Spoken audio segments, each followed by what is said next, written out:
They like to say I was a joke. They knew I wasn't a joke. That's why they called me a joke. I felt that I could do the greatest good in the area of higher consciousness, spirituality, and personal growth. In the 1980s, for the vast majority of people I found myself working with, it could be disease, it could be divorce, it could be bankruptcy. It was an exception, not a rule in their life. By the end of the 1990s, more and more people who I would meet, pain, difficulty, and crisis was the rule. It wasn't the exception. It wasn't just that they had cancer. It's that they didn't have health care. It wasn't just that they couldn't find a job. It was that they couldn't support their family on just one job. I could not ignore at that point how much bad public policy had to do with it. And I just couldn't keep my mouth shut. All of us would like to see the fat cut, but they're not just trying to cut the fat. They're trying to cut the bones. Some things you don't do because it's going to save money. You do it because it's going to feed children. It's not a waste. It's an investment in the people. I've been a Democrat all my life, yet I'm feeling what so many people and millions of people are feeling. The party I grew up with is not who they are today. They said there will not be a primary. Why was that? It's very strange to be erased. And she's not there. And then what they do is they promulgate all these false narratives. Any thoughts of staying in the game? Corporate lobbyists are showing up every hour of every day in the offices of our elected representatives. I think we all need to think of ourselves as in the game.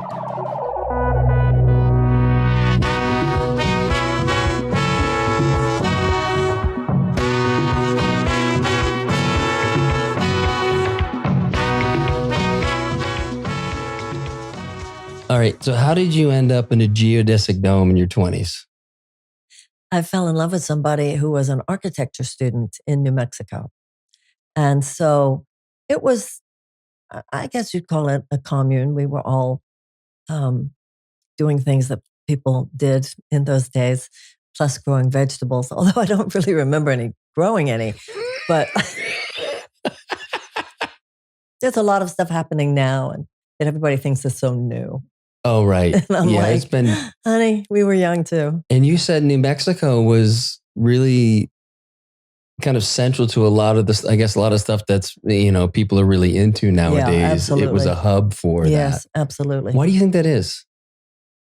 Well, I think the American Southwest has always, it's got the indigenous energy, Native American,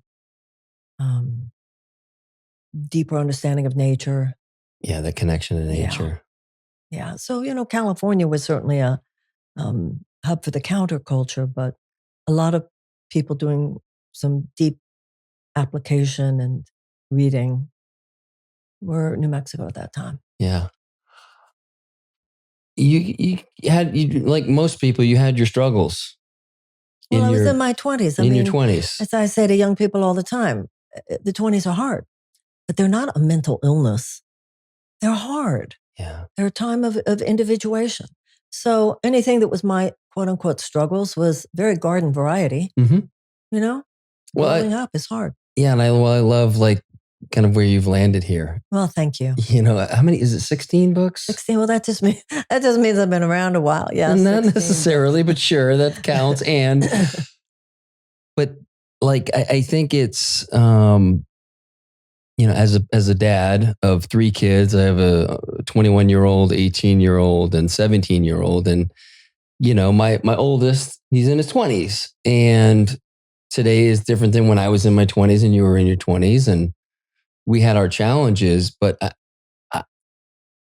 I'm finding I'm really being challenged as a dad to how to show up, how to support and allow the challenge to be there. And I don't want to, he won't allow me to really step in and kind of fix anything, which is great. The unfortunate thing is I think there are times when he could use a little bit of dad's experience to help just like maybe get around a corner. It's like, you have a daughter? I do. What was that like for you as a parent when she was going through her 20s? Well, it's interesting. My daughter at the age of 16 went to England one year and went to boarding school. My mother was dying in Houston. So her choice was to either stay in Michigan that year or to come to Houston. And she said, if I can get into a boarding school there, may I go? I thought it was only going to be for 1 year. And then I was quite surprised when she said, I want to go to college here, and on and on. She ended up staying. She's married now, lives in England, married to a man from Scotland. But I actually, people would say to me, oh, it must be very sad for you that she's all the way over there. But I actually watched, not that she didn't have her struggles, not that she didn't have to go through the same individuation process, but I actually felt that she was somewhat buffered from some of the more difficult dynamics of young people here today. Young people today in the United States, they live in such a random universe, finding a sense of place, finding a sense of where they belong in the scheme of things. And it is sad, like you said, that that he doesn't know that the father ushering him into manhood is available. Everything's been so scrambled. And I agree with you. It's difficult, and it's also very painful for any parent when you feel that, maybe I could help here. And yeah, definitely. But I think the most we can do is demonstrate and be watching in the ways that are the most important, just in terms of safety. And that balance of, it's their 20s, as I said, it's not a mental illness, it's an individuation process, it's difficult, and at the same time, being aware that it's difficult in some ways, that it should not be so difficult, and that even if our own children won't receive from us some of the wisdom we feel we have, maybe somebody will. Yeah. And they watch that too. Yeah. And sometimes that's the frustrating part. I'm like, I have so many people that come and just reflect to me, and they're curious, and I hold space for it. And I don't tell them what to do, but I just share I'm there for it. Yeah, no. And it's just. Yeah, I go through the same thing with my daughter, the young women who come to me and they want to know. My daughter doesn't want to know. Yeah. And of course it's sad because they think they know who we are. And I know in my case, actually, no, you don't. Because every generation does that. Our image of our parents is who we were when we were 12. Yeah. But not only have the years passed for us, the years have passed for them. Yeah, that's funny because, yeah. Well, I think that things might be different when he's 31. Yeah. Do you know what I mean? It's just patience for me, I suppose is not one of my best qualities. When you are the child of a star, and your son is the child of a star, there's a decision, a subconscious decision that's made, probably pre-verbal. Am I going to just melt into the wall because mom or dad or both are stars? Or am I going to make it clear that this is an ensemble piece? And he's stuck, actually, it could be argued, in a more adolescent phase of, no, I have a voice too, and I want some respect here. And you're kind of waiting for respect before you give him respect. And he's waiting for you to give him respect before he'll give you respect. There's a lot of that Jungian work about adolescence, the father with the daughter and the mother with the son. I don't know if your son had any kind of bar mitzvah type ritualistic coming of age ceremony, which is extremely important. Yeah. Indigenous cultures and so forth. So there was never, what happens is if the society or the family or the ethnicity or the tribe or whatever does not mark the entrance into manhood, they find some other way to mark it. That's what a lot of the tattoos are, the body piercing, in my age, the sex and drugs. You will find a way to mark that change, even if the society does not give it to you. And there's that ambivalence, the push-pull that your son has, because he's trying to become a man. I remember you're going through something. I remember my daughter saying to me, I remember where we were sitting on a couch at a house in Grosse Pointe, Michigan. And she said, Mommy, you're going to have to let me grow up. And I remember my response to her was, I so wish you would. Exactly. Because really, that's what I'm trying to get you to do. Yeah. But we're on the same page. Yeah. Yeah. You have to give it first, a respect for his decision. So what Carl Jung would say is that, well, I want to go back a little. Pat Allen, who is a a psychologist out in Southern California, who bases her work on the Jungian models. She says something that I think is very interesting. She says a man's greatest psychic need is that his thoughts be respected. And a woman's greatest psychic need is that her feelings be cherished. Yeah. So, for instance, I can tell you what your wife and you, from that perspective, should not be saying to your son is, how do you feel? Mm-hmm. You should be saying, what do you think?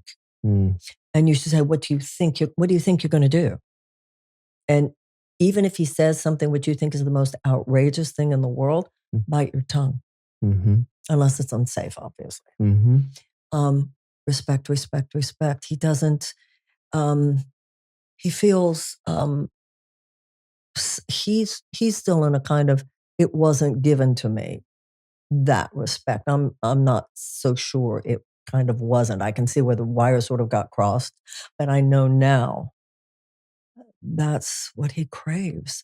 And so he's not owning his manhood, and you're saying, I'm trying to give it to you, and he's not going to get it from you right now. Brandon, it's so wow. Just listening to you unpack this, it's like seriously, have you been with us the last couple of years? Just went like that is how it's unfolding. Yeah, like spot on. So in the Course in Miracles, there's an interesting concept of charity, and charity is where you see in someone that which is a space they do not yet hold, but you are willing to see it.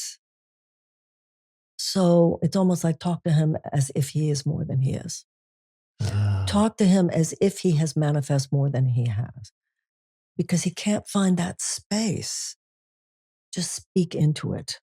It's so interesting because where my mind goes is, I'll help you traverse from here to there. Well, it's like if I validate something that I don't think is, like, I'm not sure about the path. I mean, that's part of it, right? Not that I want him to follow whatever path I chose. Like, I want him to have his own path.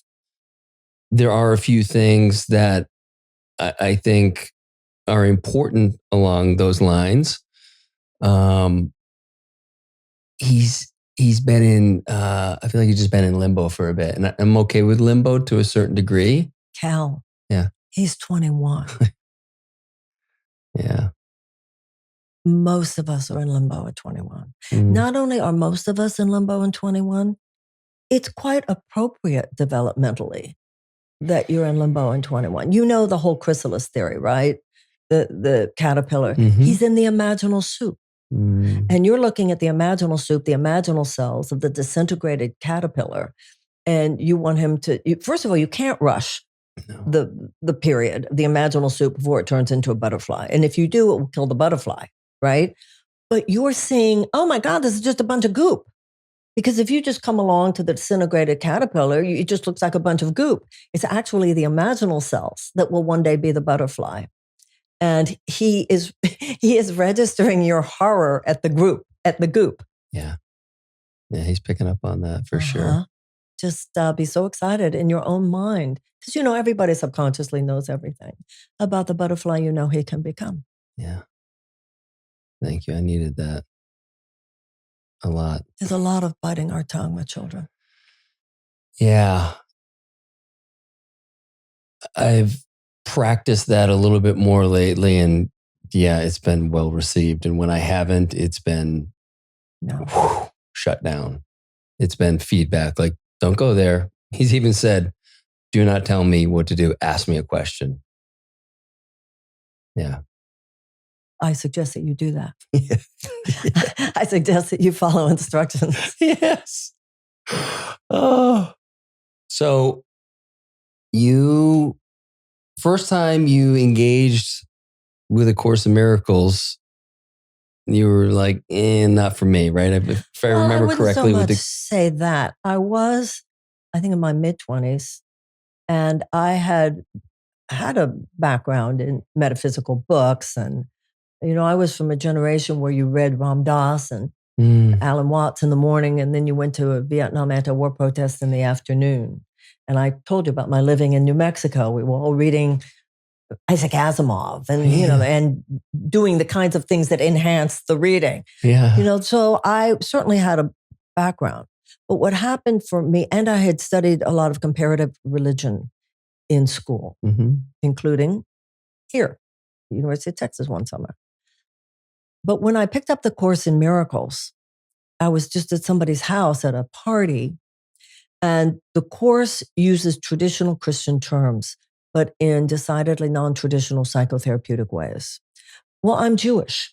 And even though in school I had read St. Thomas and Aquinas and St. Augustine, St. Bonaventure, I had read quite a bit of Christian theology and loved it.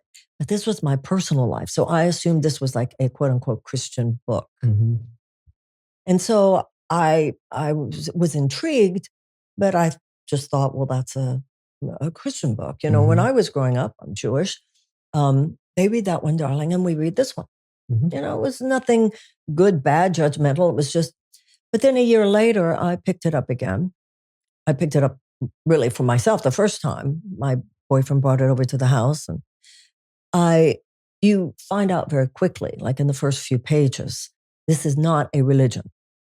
This is a psychological mind training, it calls itself, on the relinquishment of fear and the acceptance of love back into your heart. So once I realized, oh, this is not asking me to convert my religion, but then I knew that I had found, I was at home. I think there was one truth with a capital T, and it spoke in many different ways. Many of the principles in the Course certainly doesn't claim a monopoly on truth, and it doesn't claim to be for everybody. Many of the principles that I read about in the Course, I'd read about elsewhere. But what the Course gave me is practical ways to apply what I knew. The image I got, which I think I wrote about in one book, the image I got was, imagine a cathedral like Notre Dame, let's say a magnificent cathedral. And is a huge flight of stone steps in the front of the cathedral. And it was like my whole life, I felt. I had been trying so hard to get into the cathedral, and my knees were bloody and my elbows were bloody. At times I just crawled up those steps. But even when I got to the top and I'm trying to open the door, it's locked. There are chains and I can't unlock it. That's what the Course in Miracles did for me. It gave me the key to unlock the door. The door is the person standing in front of you, the person you're even thinking about. If you're judging them, if you're blaming them, if you're attaching yourself to identifying their guilt, if you're seeing them as who they were yesterday rather than who they were in this moment, you can't open the door. The door lies in infinite compassion and forgiveness of the person in front of you. Period. End of story. And that's really very practical. It's just a change in your own mind, but it makes all the difference whether you're going to be open to miraculous possibilities of healing and repair and positivity, or you're going to live a life where you're constantly deflecting the good that you could otherwise have. And so you've worked with this ever since. Yeah, it's almost been 50 years, right? Yeah, over 40 years. Of course, one might say, well, shouldn't she be an enlightened master by now? And to which I respond, well, this stuff is hard. It's hard. Oh my gosh. Truth is simple, but life is very complicated. And it is true. The Course in Miracles says that enlightenment begins as abstract understanding. And we're living at a time now where enough of us have the abstract understanding. Enough of us have read all the books. We've all listened to the same tapes. Yeah. The era of data collection is over. We're now in a period of application. And the application, so the Course says that abstraction takes a journey without distance from the head to the heart. So you have the data, you have the information. If it was as simple as that, then I would be, right? Then you have to live your life. And the idea is that, and this is interesting in terms of what you and I were talking about before, every situation we're in says, well, can you do it here? Can you do it here? So you say, so the last time that this kind of situation happened in your life, how'd you do? And you might say, well, I think I did pretty well. It's as though the universe is saying, can you do it even better this time? And the situation, by definition, will tempt you to fall into the ego patterns. Yes. And life is about saying, I'm willing to see this differently. So, for instance, if you take a relationship, a child with anyone else, you put it on the altar. Now, what does that mean? The altar is in our minds. I'm willing to give it up to a higher space. And then when you're talking about something like a miracle, you're saying, I am willing for a divine intercession from a thought system beyond my own to show me what I'm not seeing, to guide me psychologically. Then it'll be a book, conversation with a friend, podcast. Some of you go, oh. And we heal in life one aha at a moment, at a time. So I think that that's what's going on always. The Course says we all have a highly individualized curriculum, whatever situation we're in. And I think that goes back to what I was saying before. It's not out there. It's your situations in your life right now, this moment, the people you know, everyone you're thinking of, as well as what you're doing. It's all right here. And what I'm sensing, I mean, obviously, collectively, we're going through a lot right now. That goes without saying, but in this country and around the world. But I almost get a sense, I do get a sense, you know how with a hologram, if there's a hologram of this room and then there's three of us in here, instead of you being a third of it and you being a third of it and me being a third of it, each of us contain the entirety. Okay. So I feel like all of us, everyone I know anyway, or have witnessed, are going through this very profound phase transition from my world as it was to my world as it could be. I feel that personally, just I don't know anyone who doesn't. Deep in it and challenging. Try running for president, Cal. What's that? Try running for president. Yeah, so I want to get. You want a few challenges put in your way? Well, so that's like I'm so fascinated to hear about any of that experience. Like, how does I know you ran for, was it the House in California? Yeah, I ran for the House. It was very silly. What inspired that? Like, Pardon? I want to run for the House. Like, how does one make that decision? This was my experience. I grew up in a home. I grew up in Houston, born and raised in Houston. I grew up in a home that was very politically, economically, socially, all of that conscious. When as I mentioned earlier, we would read Alan Watts. And when I was in college, we would read Alan Watts in the morning, Ram Dass in the morning, go to political anti-war rallies in the afternoon. There was no sense at that time that you had to pick a lane, right? It was just a counterculture. It was everything. It was music. It was culture. It was politics. It was sex. It was everything. It was just a counterculture. We are countering what was. And nobody felt you're not a multidimensional being with a lot of interests. So as my life unfolded, particularly my interest in the Course in Miracles, my interest in metaphysics, I felt that I could do the greatest good in the area of higher consciousness, spirituality, and personal growth. That was where my path, where my Dharma led me.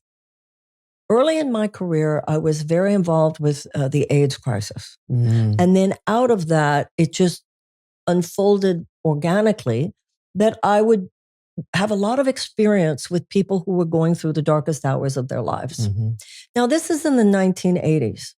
But in the 1980s, what I noticed was that for the vast majority of people I found myself working with, this particular crisis, it could be disease, it could be divorce, it could be bankruptcy, it could be whatever, was an exception and not a rule in their lives.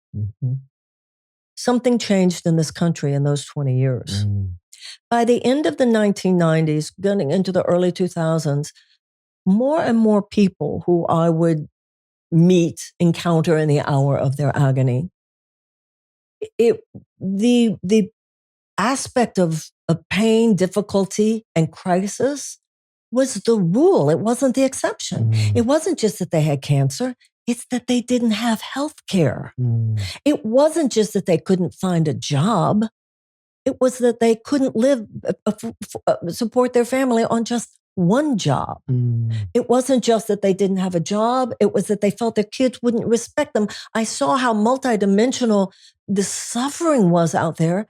And I could not ignore at that point how much bad public policy had to do with it. Mm. And then the system that created so much of this, people not having health care, people not having economic opportunities, would say to people like myself, see if you can make them more resilient.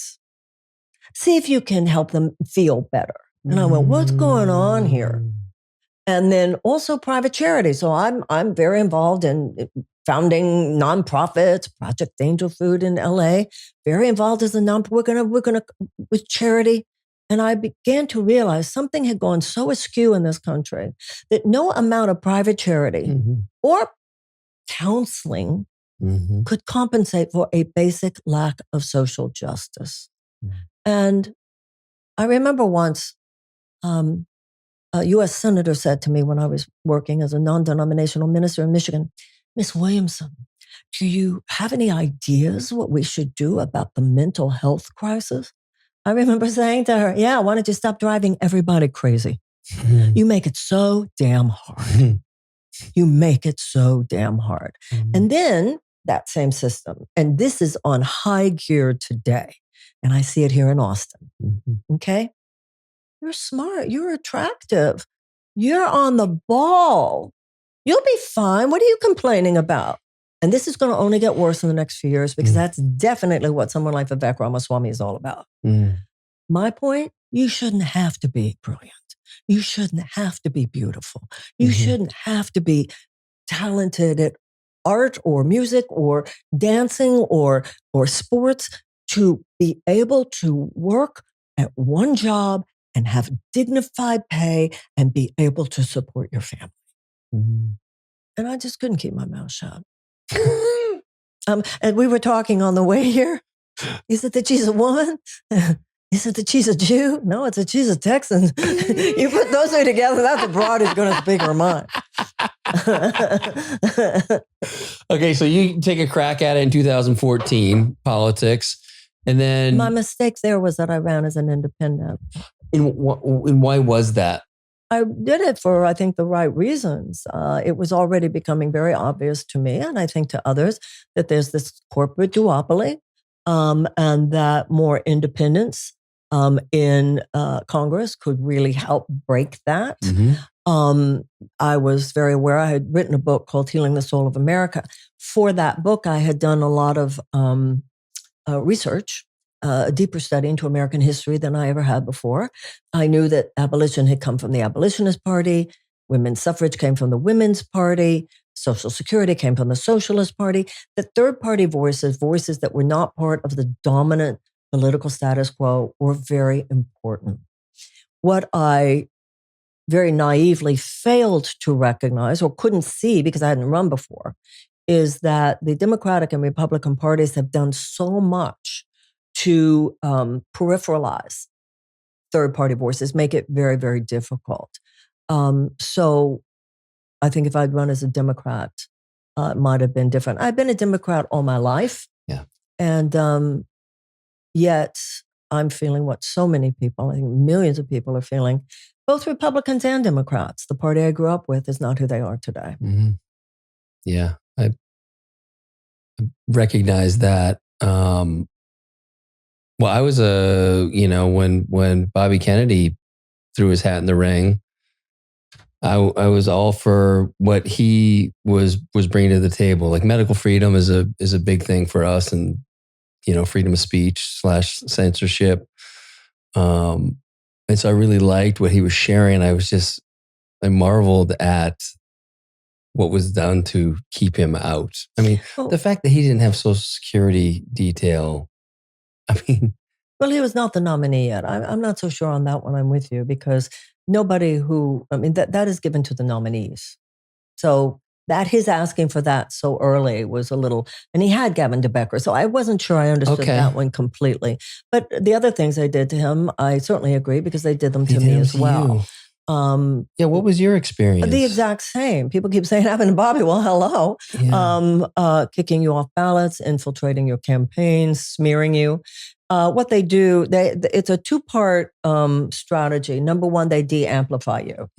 So their media partners primarily CNN and MSNBC. Mm-hmm. Just wouldn't have Bobby on, wouldn't have me on. Mm-hmm. It's a political media industrial complex here. And I think that's journalistic malfeasance, because if someone is an FEC registered qualified candidate for president, the people have a right to meet that person and to be exposed to their ideas.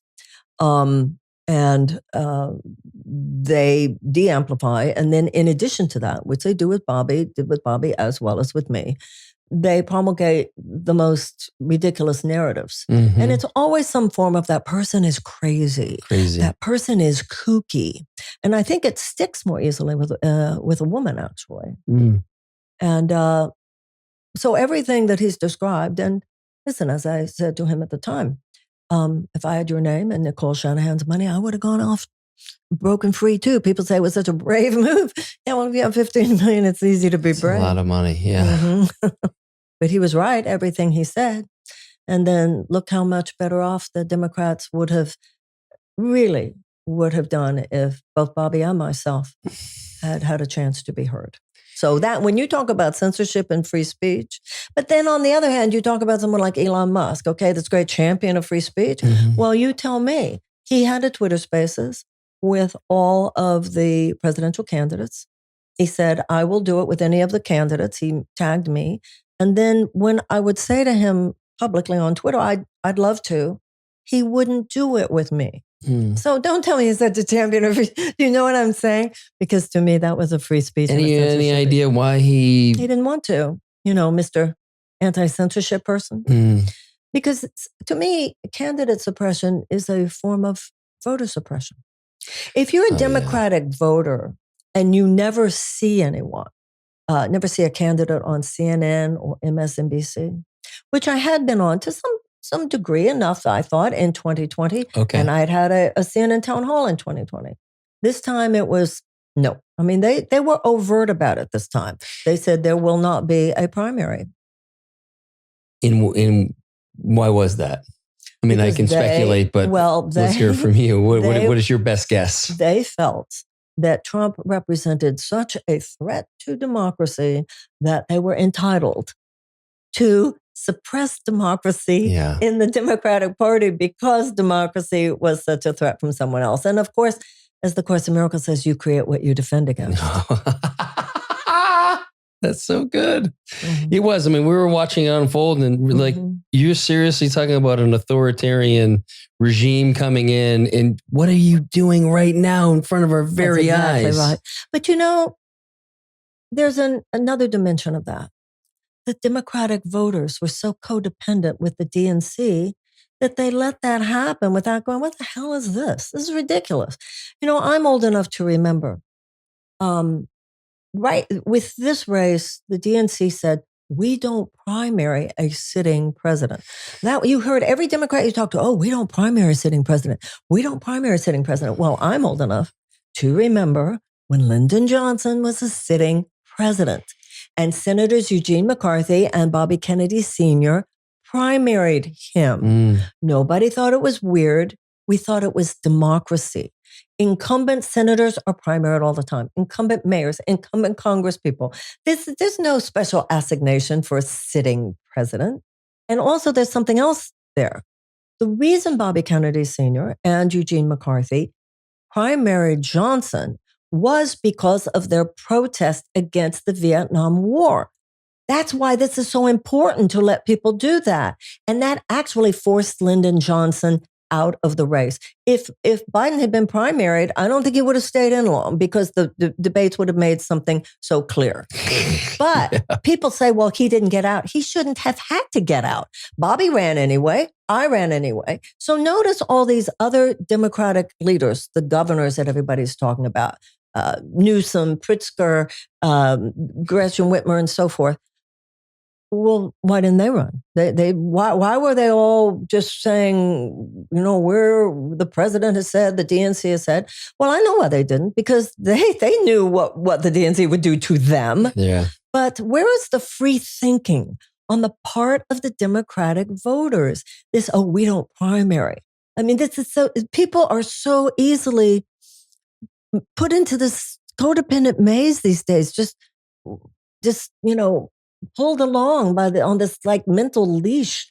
The other thing that went with that was to say, whether it was about Bobby or about me, oh, they're a spoiler. A vote for them is a vote for Trump. No, wait, can we have just a little logic here? I don't Can we understand go that back math. to 7th grade civics? Yeah. You can't be a spoiler if you're running in a primary. Yeah. So really intelligent people just went along with that. Again, because that narrative sounds convenient. And if you have enough of the voting population that just doesn't have any critical thinking skills, they'll latch onto this. Say, yeah, we don't want this. But this was so much on the part of people who theoretically would have free thinking skills. And that just, educated people. And then would treat, and I don't know what Bobby's experience was personally. I mean, I'm sure he had all kinds of things just from what we do know, but I know what I had. You're treated as an enemy. Yeah. You're not just ignored, which that was what they did. I remember early on, after I announced, there's a woman named Lindy Lee. She's a member of the DNC and part of that elite. And I saw her either on CNN or MSNBC say, well, we should just ignore her. We should just pretend she's not doing it. The woman doesn't even have any issues, which my site was filled with pages of issues. We should just ignore her and pretend she's not there. And I thought to myself at the time, well, you can't do that. And that's exactly what they did. It's very strange to be invisibilized. It's very strange to be erased. Just erased. Like she's not there. The president has no opponent, nothing to see there. And then what they do is they promulgate all these false narratives. Mm-hmm. She told AIDS patients not to take their medicine. She's only on a book tour. One person, it's amazing how thoughts, lies, outright lies can just become these viral narratives. She's a bitch on wheels if you don't, I don't know, pick up her coffee cup or whatever. So it's amazing the way the game is played, and it's very corrupt and very undemocratic and very unfortunate, I believe. It's tough to watch. I mean, I never watch any of those news stations. I don't even know what they're called, to be honest with you. And social media is challenging, right? I mean, I do think for what Elon has at least given a voice to a side that really got squashed. Well, I would respectfully submit that he's doing his own engineering and manipulation of narratives as much as anyone he might be criticizing. So I find something actually very problematical about someone with that much wealth and power. He is one of the unelected bureaucrats that he is telling us are the enemies of democracy. I find his outsized power very disturbing, actually. So major concerns with him going forward with the Department of Government Efficiency? Well, first of all of us would like to see the fat cut anywhere, in any system. Yeah. But they're not just trying to cut the fat, they're trying to cut the bones. Let's be very clear here. Because people who are saying we're going to make it more efficient are saying it needs to be run more like a business. But a government actually should not be run like a business. It should be run like a healthy family. Some things you don't do because it's going to save money. You do it because it's going to feed children. You do it because it's going to help people get educated. You do it because it's going to make something safer. It's not a waste. It's an investment in the people. So some of the things they're talking about are good. Listen, if he's going to come in there and talk about defense spending, which apparently he's starting to, I'm all for it. But the way they are literally demonizing right now the quote unquote unelected bureaucrats. Let's be very clear here. The average federal bureaucrat makes an average of $145,000 a year. I think actually it might be $125,000. That's not who's ripping you off. Those are people. Now, is there some fat? I'm sure there is. Go for it. But that's not what's going on here. I saw that Vivek Ramaswamy. And once again, I was on Bill Maher with him once. I like him as a person. There's nothing, this is not personal. Mhm. But Vivek was saying that the unelected bureaucrats are a threat to democracy. Now, excuse me. First of all, he's an unelected bureaucrat. Mhm. And these are people, not all of them, but the majority of them, who are making sure that poor kids in Mississippi have wheelchairs if they need them, Mhm. that our fisheries are protected, that Social Security checks get sent out. These are very banal jobs. Why are we demonizing these people? Mm. And it is all a continuation of when Ronald Reagan said the government is the problem. It's demonizing anything the government might do. But there's a reason for this. It's in order to transfer all power into the hands of the private sector. So it's trying to destroy any faith in the public sector in order that the private sector might have greater freedom, unfettered capitalist access, which is really a kind of crony capitalism because you're saying we want to deregulate. Most of those regulations are safety regulations. Mhm. Now, to someone like you, Cal, that would be good. Mhm. And not only would it be good, I actually trust you, Cal, Mhm. that you would care about the safety, health, and well-being of your workers. That is not the norm Mhm. among these huge monopolistic forces. And so what someone like Vivek Ramaswamy does is they talk about meritocracy. Mhm. And once again, well, he's brilliant. Yeah. And Elon Musk is brilliant. Mhm. You shouldn't have to be brilliant Mhm. to have a shot at it. Not only that, when you there are children, millions of children in this country millions, please stay with that, who by the age of 8 cannot read. They go to schools that they do not even have access to resources. The schools don't have access to resources that will teach a child to read. That child, if they can't learn to read by 10, the chances of high school graduation are drastically decreased and the chances of incarceration drastically increased. Mm. Now, this is a real serious issue about the conscience and the consciousness of wealth. Wealth creation, great, but no wealthy person of conscience wants to feel I made my money at the expense of other people having a shot. Mm-hmm. So that's the American dream. It's just that anybody should have a realistic chance if they work hard enough of getting into the game.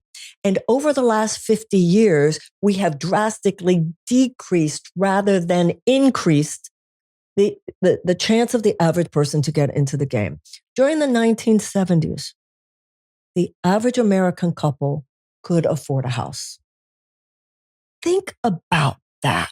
The average American couple could afford a house, could afford a car, could afford a yearly vacation, could afford for one parent to stay home with the kids if they chose, and could afford to send their kids to college. When I was growing up, University of Texas was tuition free or near tuition free, as was University of California, as was University of Florida, before they created in the 1960s this college industrial complex in cahoots with the government. So there's been this $50 trillion transfer of wealth out of the hands of the bottom 90% of people. So they stop investing. Now, let's go back to Bobby Kennedy a little bit.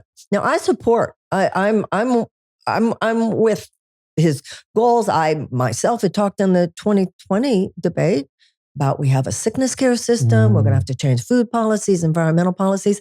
I'm in on that. I talked about that in my own campaign. But what Bobby wants to do, which I support, is completely at odds with the ethos being introduced into almost every other agency of government. So it's going to be interesting to see. Yeah, so I was curious about that. Like, what's your best guess on what he's going to be able to? I'll tell you, I saw an incredible movie the other day, which I highly recommend. Oh, okay. I hear it's been squashed in the theaters, but you can see it on TV. It's called The Apprentice. And it's about what was basically Donald Trump when he was a young man, having been mentored by Roy Cohn. It's an extraordinary film, extraordinary, really worth watching. He is smart. He wasn't stupid. What happened with the Democrats I think they did it with me personally. They certainly did it with Bobby. They just dropped diamonds on the beach. And so Trump said, well, I'll take that. You don't want Bobby? He's got millions of people signing that signature. I'll take it. He's very, first of all, I want to go back a little. I remember him from the 1980s. Remember, I'm older. So I remember interviews with him. With Trump? He was very different. When I was in high school in 89 or 90, I bought The Art of the Deal. I read his book. Yeah. He was a little left of center. Now, he said something at a speech recently that I had been saying, and he came out and said it. He said, Bobby, do you remember this? It was right after he won. He said, he was at some dinner. Bobby was there. A bunch of people were there. He said, Bobby, you're really popular. You've just about hit the ceiling. Because, Trump doesn't want to be outshone by anyone. Oh. I think that's why he doesn't like war. It competes with him for attention. Sure. So he said, you just about reached that point. Remember, he shot the arrow. So I don't know what will happen. I think it was a very shrewd move of him. And I'm glad he did it. I think it was a smart thing to do, but make no mistake about it. What Bobby wants is to have regulations back. That's when the government tells a big food company, no more of that dye, or no more of those carcinogens, no more of those GMOs. That's called government regulations, big everybody. Time. So how is that going to play out? I don't know. Get the popcorn because it's going to be a dramatic 4 years. Because there's so much, big food, big pharma, there's so much money. And it seems like year after year, it gets bigger. Their pile of money gets bigger and their influence gets bigger. And look, I'm not so naive to think that I don't know what I would do if I were in Washington and, you start here with these great intentions and you just move a little bit, And it's all of a sudden 10, 12 years down the road, you're not the same person. And it's called, there's a term, ethical fading. You make a little compromise here, you make a little compromise there. As soon as the Democratic Party started taking corporate cash in the 1970s, and then when Citizens United was passed. So Citizens United is the Supreme Court decision that gave unlimited power to corporate money and billionaires to exert what's called dark money. They don't even have to report to have all kinds of undue influence on our government. That's what has to be repealed. And ultimately, I think we need a constitutional amendment, which I think a younger generation will one day, I hope, do have federal funding for public funding for federal campaigns. Until you get the money out of politics, then Washington will remain basically a system of legalized bribery. And I think a lot of people with Trump feel we're happy he's taking a hammer to the establishment. I would have taken a hammer to the establishment as well, but from a different direction. For instance, I'll give you an example. So he's going to do all this great stuff with Bobby. I support it. I hope it happens. But do you know what he's doing with the environment? No. He's completely planning to basically gut the EPA. The EPA, the Environmental Protection Agency, was founded by Richard Nixon, a Republican.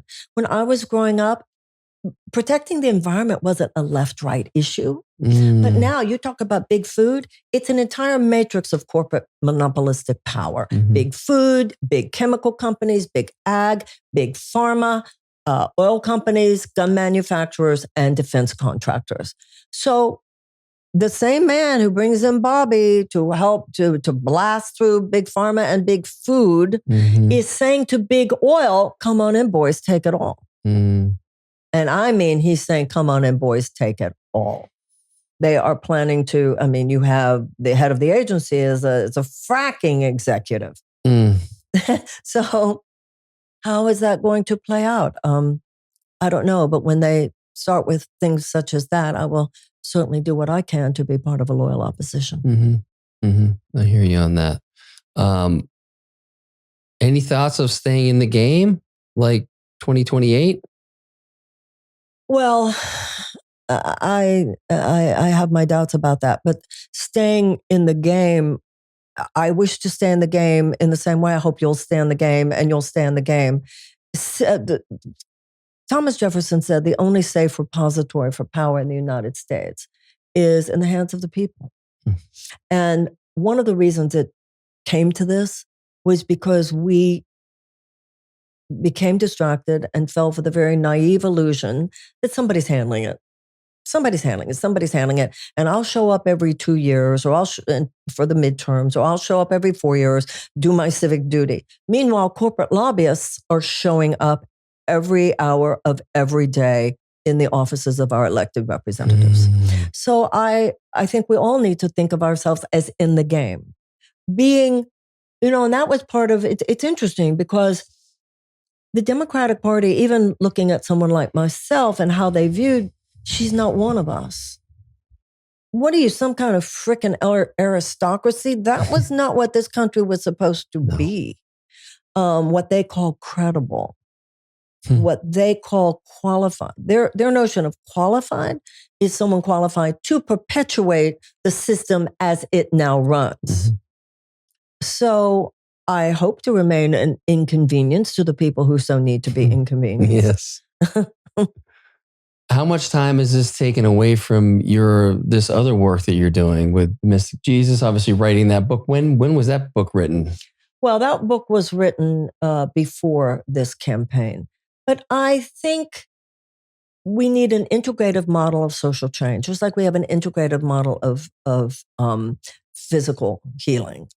We know that you can't just not take care of your body, not exercise, not be responsible for lifestyle decisions. And then if sickness erupts, use allopathic externalized remedies to seek to eradicate or suppress the symptoms. That went out decades ago. Yeah. We know there's issues of body, mind, and spirit. And I think we need to take that same whole person perspective on healing American civilization. So, for instance, look at what's happening right now. Even without all the political chaos, modernity itself is an assault on the nervous system.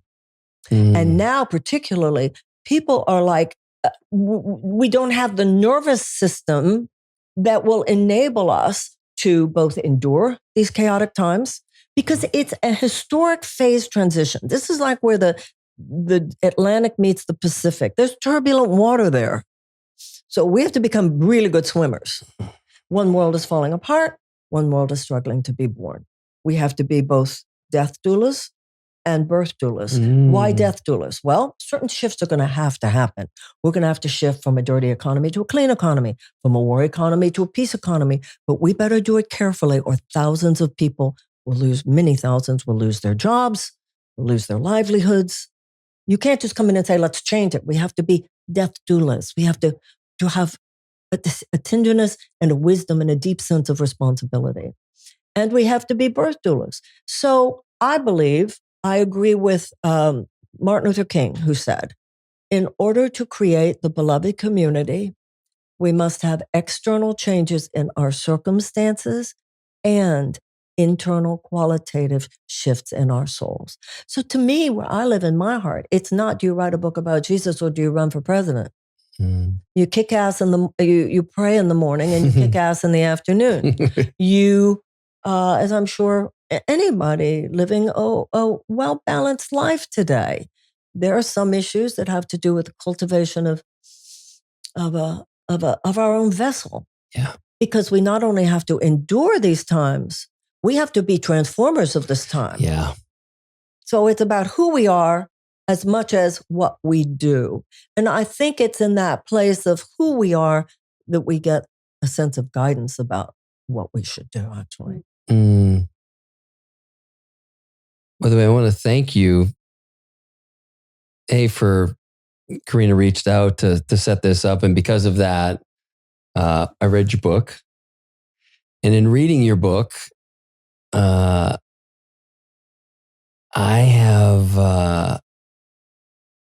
I've just never really prayed before. I'm 53 and it sounds weird to say that.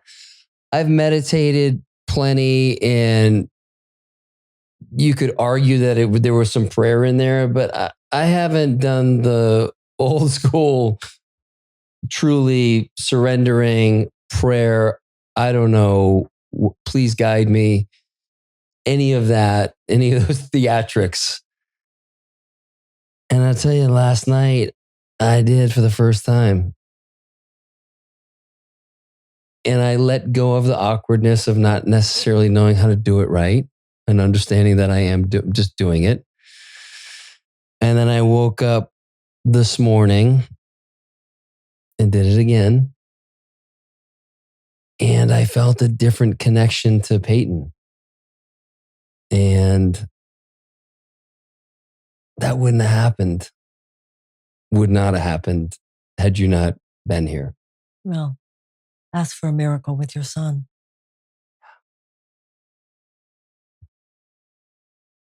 Mm.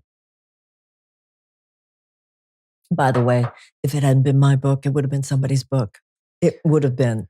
It just would have come because you were ready. That's how the universe operates. I've been at the doorstep for prayer for like the last year. Uh-huh. I was at a beautiful medicine ceremony in the spring, and there was a lot of talk. There was a lot of sharing about that. Men that I really hold dear to my heart, and was like, okay, that's the inspiration that I need to like just go do this thing. And I just didn't. Mm-hmm. And then I would say I had a summer where I fell, we go away every summer. We go where it's nice. Weather's nice and up in Idaho. Play a lot of golf with buddies up there and got into, a little nicotine here, a little cannabis, some microdosing mushroom. Like it got a little squirrely. Mm-hmm. It was fun on some level, but I could just feel myself checking out, not wanting to feel what I'm being called to feel in that moment, that time. Came back here mid-August, looked in the mirror, was like, this is not how you're living. And so I went about changing that. And so that's been great. And I feel like I've taken really good care of myself, generally done a good job of that just physically. And then I just felt like a layer away from everything. I felt a little bit checked out. And it's been frustrating because I felt Peyton reaching for me. And I've just felt like, I don't know if I didn't feel worthy of it. And so I was shutting her out in some ways.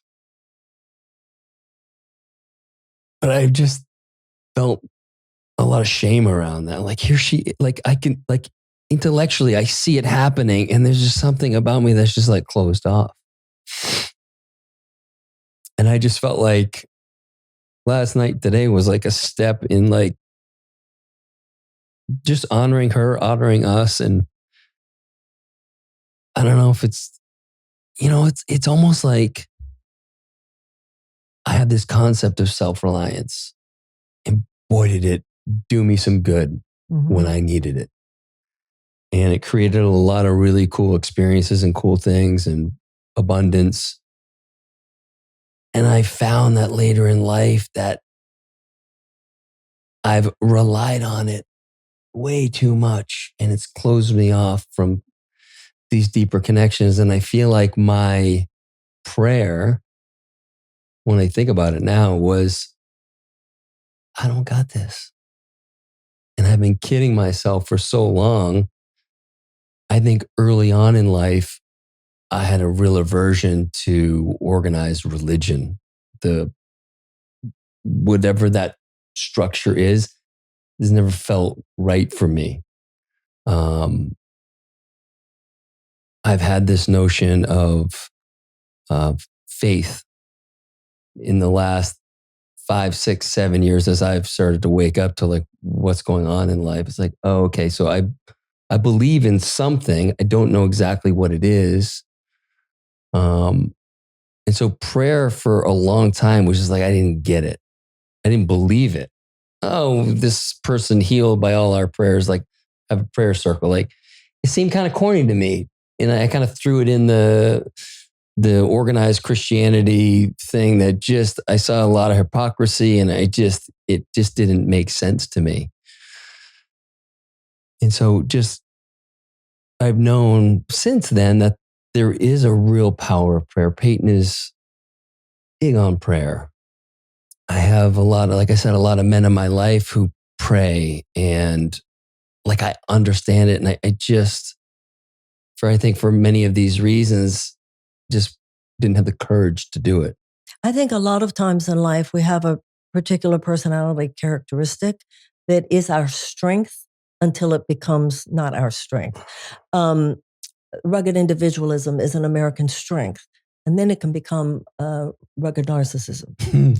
A lot of what you're talking about, there's a lot of interest in the fountainhead, a lot of interest in Ayn Rand, which take it so far, it's great. And then you get to the point where, wait a minute, what about other people? What about the less fortunate? What about the fact that I actually don't know everything? And that's really, it's the humility that at a certain point is necessary, and why we find ourselves in situations such as you and I have discussed already, where all the king's horses and all the king's men, my self-will can't fix this. That's why it happens. Because you begin to realize that that took me up to the mountain. Now at this point, it's the bottom of the next one. And learning to humble ourselves before a power greater than we are.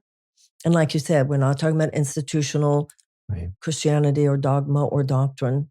We're talking about a psychological move within our consciousness.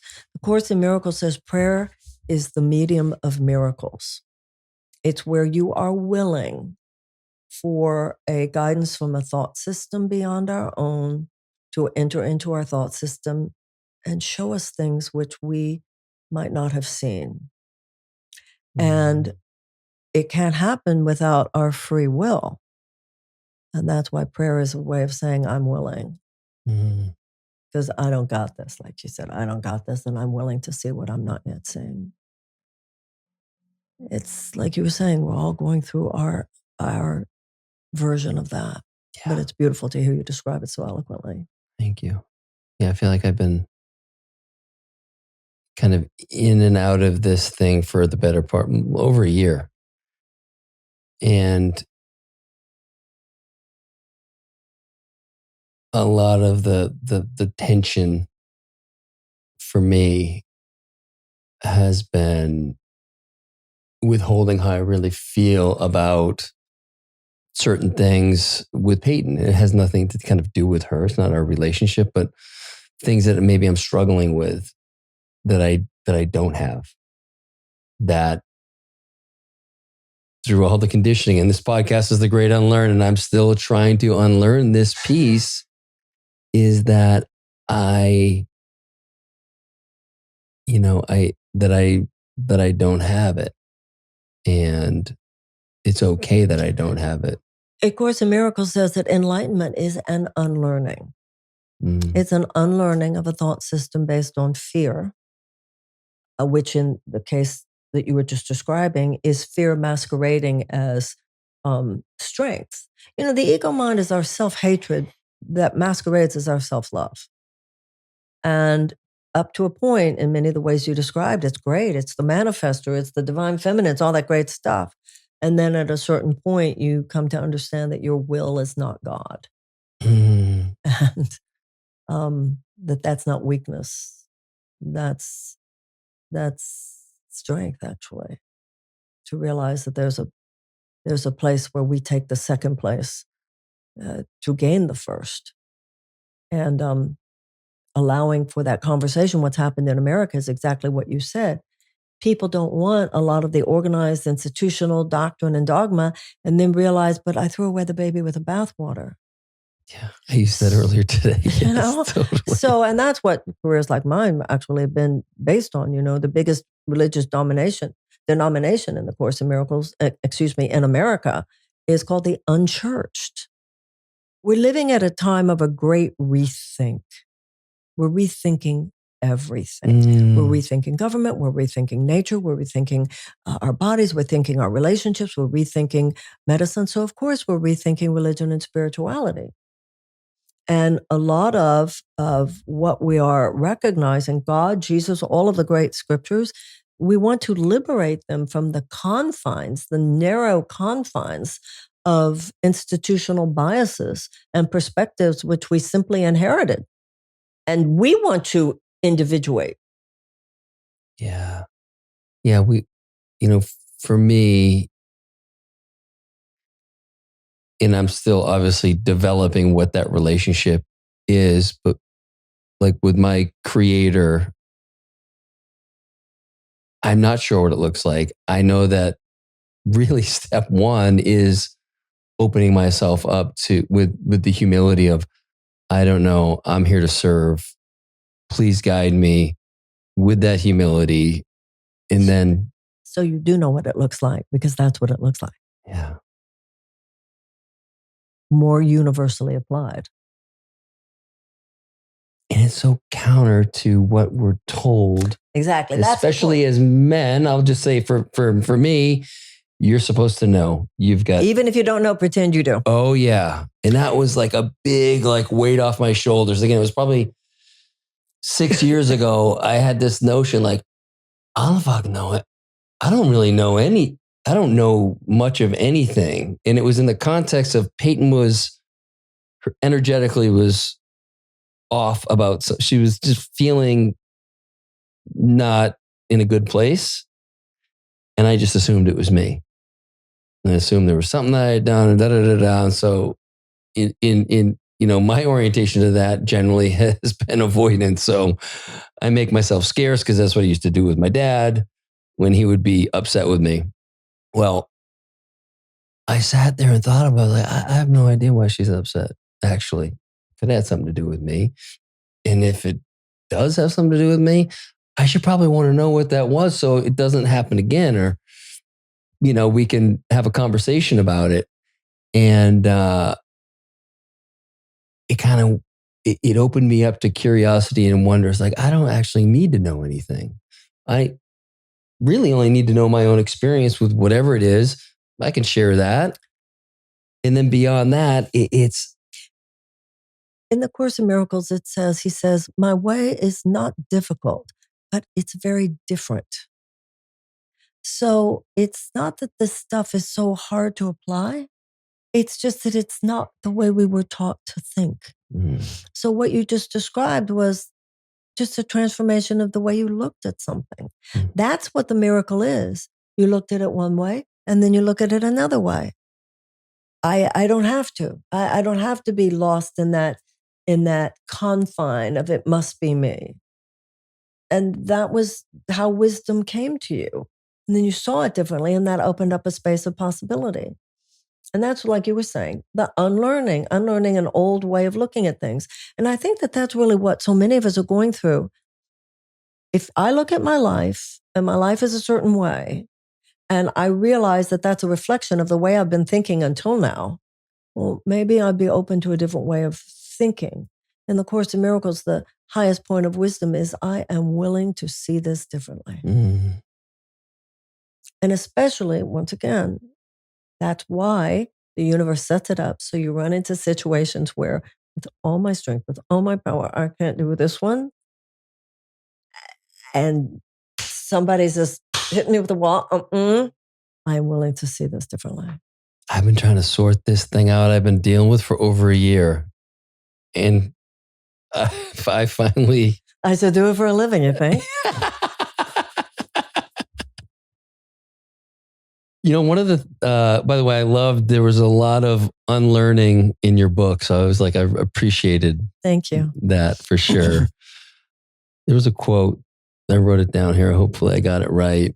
That I thought was like bang on. Jesus is like a fossil enclosed within a glass case displayed in a museum, but somehow lacking spiritual force. Like, I get that. Like the Jesus that I see portrayed, it's like not inspiring. Right. The third floor of an old museum, and it's a dusty case, and nobody's even been in there to clean it, and he's locked in there. And you just want to liberate the concept. Now, by the way, I do want to say, this is not to disparage or show any disrespect for people who are finding genuine spiritual transformation within organized religious structures, because revolution is happening there as well. But yes, that's when St. Augustine said, he is ever ancient, ever new. It should never seem like something old-fashioned. And that's really what this book is about, is Okay, we're about to have Christmas, right? So that's the celebration of the birth of the historical personage of Jesus. This is not to disrespect that, but it's to say that in every story, there are layers upon layers upon layers upon layers. And the metaphysical story of the birth of Jesus is that he's born within us in any moment that our hearts are opened up to love.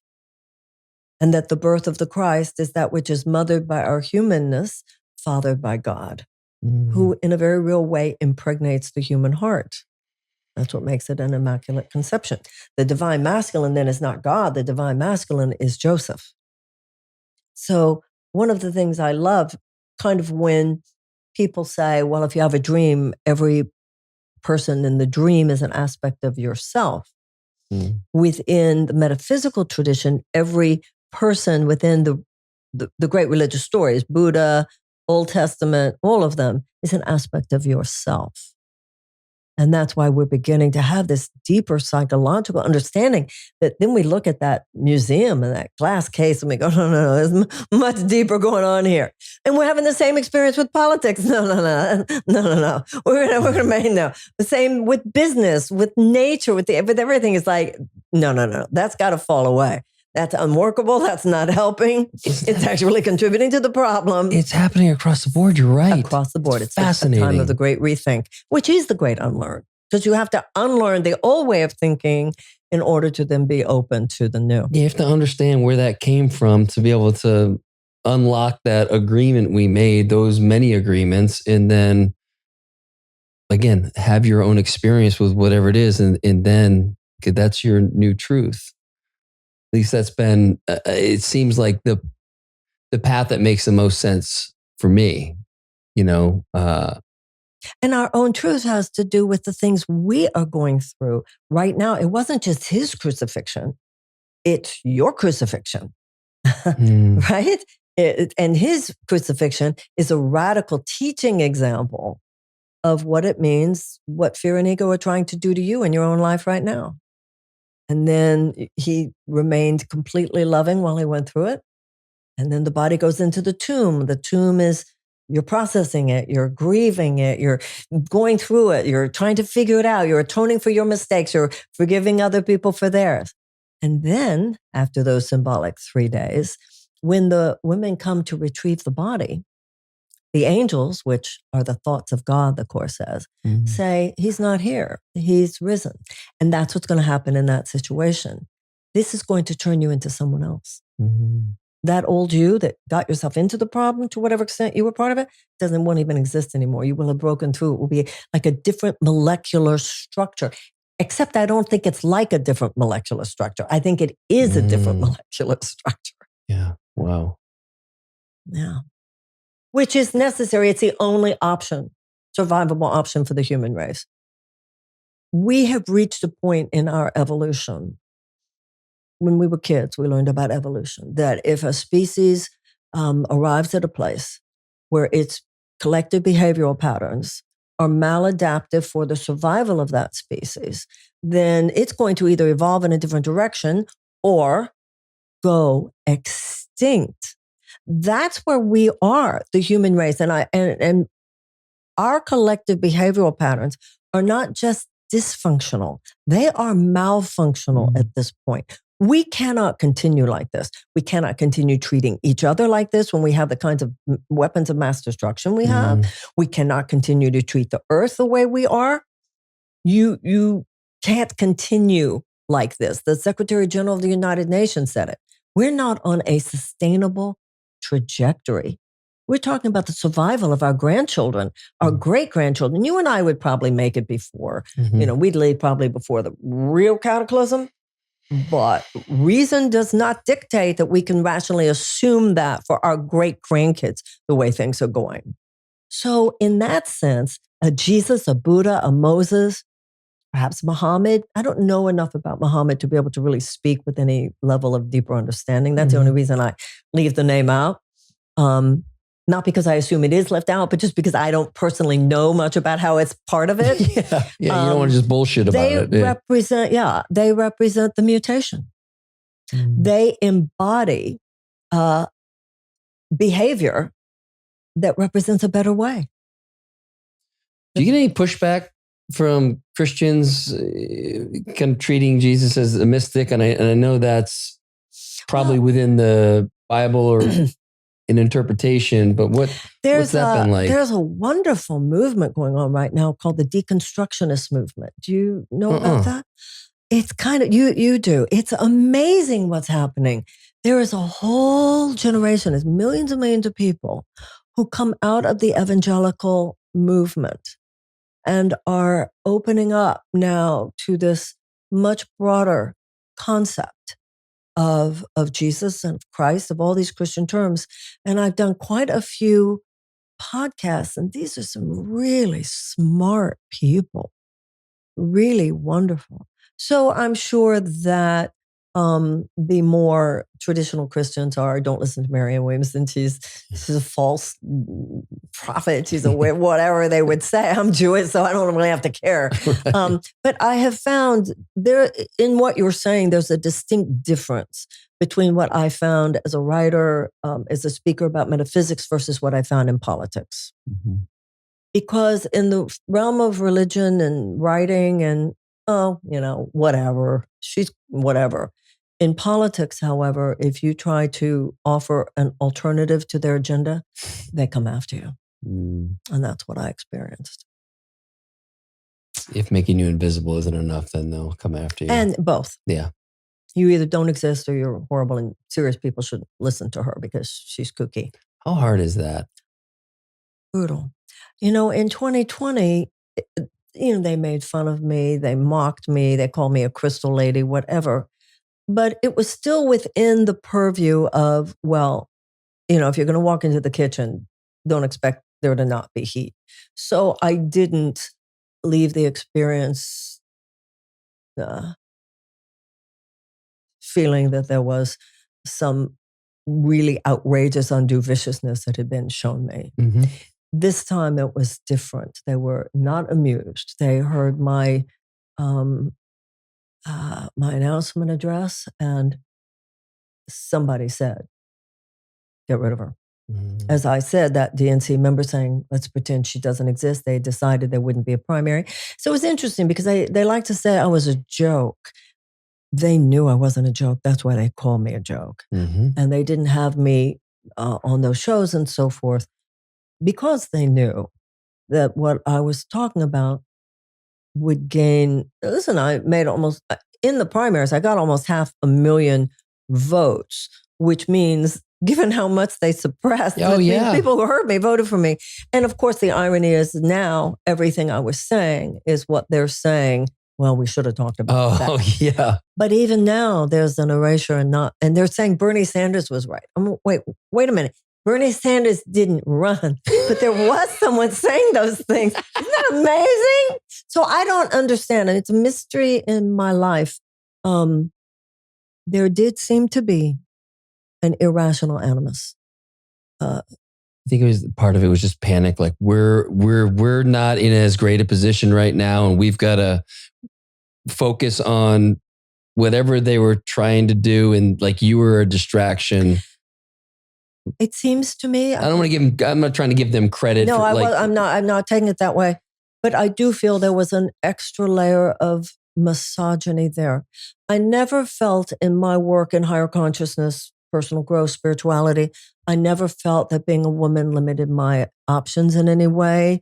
I never felt that people's perception of me was twisted in any way because I'm a woman in any way, shape, or form. But in politics, I do think there was an element of psychic witch burning. She's crazy. She's crazy. She's crazy. What'd she do that's crazy? I don't know, but I know somebody who met her once and they said she's crazy. She's a crystal lady. And then really the things that would be said, she told AIDS patients not to take their medicine and then with social media, like someone who had worked for me, who knows nothing about me, nothing about the book industry, nothing about publishing, said she's running for president as a book tour. Well, you probably know if you want to sell a spiritual book, the way you do it is don't ever mention politics. Yeah, that's the most fascinating thing to me is that you are so spiritually grounded that. Yeah. So these things become memes and narratives and viral. It's we live in a very there's so much just not thinking, not asking. Well, I heard that somebody said something, and I don't know. It did feel that there was a success at certain things that would not have been the same if I were not a woman. But it's you can be success as a woman in those fields as long as you mimic the patriarchy. Yeah. Mm-hmm. Thanks for sharing that. What's next for you? Like, what do you've got the book out? I'm living in a place. What's next for me is I'm having dinner with you guys later. Hell yeah. I love that. Yeah. And whatever is next will be informed by my being present with what is happening today. Yeah. You enjoy travel? I enjoy what happens when I'm on the road. Yeah. Meeting people. There's a grueling aspect of it. But when I'm home, I'm really a homebody. So there's a good balance because when I'm not on the road, I'm sitting on my couch. Nice. Like the rest of us, good. Yeah. Yeah, I think you need that. I really loved this book. And thank you. I have, like I said, trying to sort out my orientation to Jesus. And a lot of stuff has made sense over the past 5-6 years. And this book happened to land at the perfect time. Thank you. And so I'm so grateful for it. I took a lot of notes. It's in a way a sequel to my first book, A Return to Love. I'll send you a copy. You might like it. Yeah. Peyton loves it. Yeah. Yeah. She's really, gosh, when I had shared with her that you were going to be coming to town to do the podcast, she lost her mind. Oh, wow. Yeah. So she's so lovely. For her to be able to host you today with all the women was so special for her. It was delightful. Well, it's wonderful meeting both of you. Thank you. Yeah. Thank you. Thanks for being here. And where can people find the book? Like, what's all that good stuff? Well, they can find the book pretty much anywhere, online, offline, bookstores. And also people can go to my website at marianne.com. And I don't know when this will be published, but on December 15th, I'm doing a whole seminar called A Metaphysical Easter about the deeper metaphysical, psychological, emotional inquiry to what it means to have a mindful rather than a mindless holiday. The idea of Jesus born not just 2,000 years ago, but in any instant. What part of us are we ready to have fall away? What part of us is, do we need to give welcome? The intellect, no room in the inn means no room in the intellect. Yeah. But that very natural part of you can be the space into which he is born. And, circling back to that is the evolutionary option. That Jesus is an evolutionary elder brother, that he is someone who has actualized the potential in all of us. And as you know, that's how the book begins. He says, I don't have anything you don't have. The only difference between us is I don't have anything else. And also in terms, he says, I'm in a state that's only potential in you. I think you're going to like this line from the Course in Miracles. In the Course, it says, this is mind-blowing to me. The people on this earth who have achieved the most, so think of what Leonardo, Einstein, the people on this earth who have achieved the most have achieved a fraction of what each of you are capable of. We've only just begun. That's what I know. I've only read bits and pieces of the Bible, but there's I'm going to totally butcher it. And this was always my kind of pushback on people where, he didn't share his wisdom to be this leader of people. He was just sharing it. That was my understanding. And he says something to the effect of, I have done these things and you'll do. Yeah. What's that? Greater things than I. Yeah. And I'm like, that's not some dude who thinks he's leading all these people in the sense of like, there's one thing to to open yourself up and to honor and to humble yourself, but to just like blindly through. I don't know. I guess, do you know what I'm talking about? You're going to love this. You're going to love this. First of all, he was a rabbi. And a rabbi, the word rabbi means teacher. But listen to this. You're going to love this one. So in the Course in Miracles, it says that whatever God creates is unalterable and indestructible. So the moment we began to think thoughts of lovelessness, God responded by placing within our minds an alternative. He wouldn't force us back to love because love does not force, but he placed an undeletable file, as it were, within the consciousness of humanity. It's called a gentle bridge of perception, the eternal connecting link between God and his separated sons. Okay, that's called the Holy Spirit, among other names. So the Course says that Jesus, through his own self-actualization, became one with the Holy Spirit. To call on one is to call on the other. Having done so, the Course said he was then authorized by God to help us should we request it, as a kind of psychological guide, an internal teacher, an elder brother to help us get there. Now, in terms of what you just said, he actually says in the Course, I'm not an ego-oriented teacher. I look forward to the day when you don't need my help. Ugh. I look forward to the day. You can always feel that with teachers and mentors. The best coaches, and yes, they're just like, look forward we're to good. the day. Why are you calling me? Yes. Right. But listen to what he says, because remember, it's indestructible. He says, I look forward to the day when you do not need my guidance. Even then, however, I will remain there as your friend. Oof.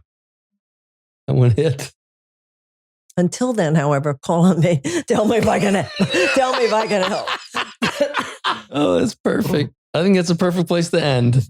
Thank you so much for being here. Oh, thank you so much for having me. It's been great to spend time with you and get to know you and read your book. And thank you. Thank you so much. Thank you.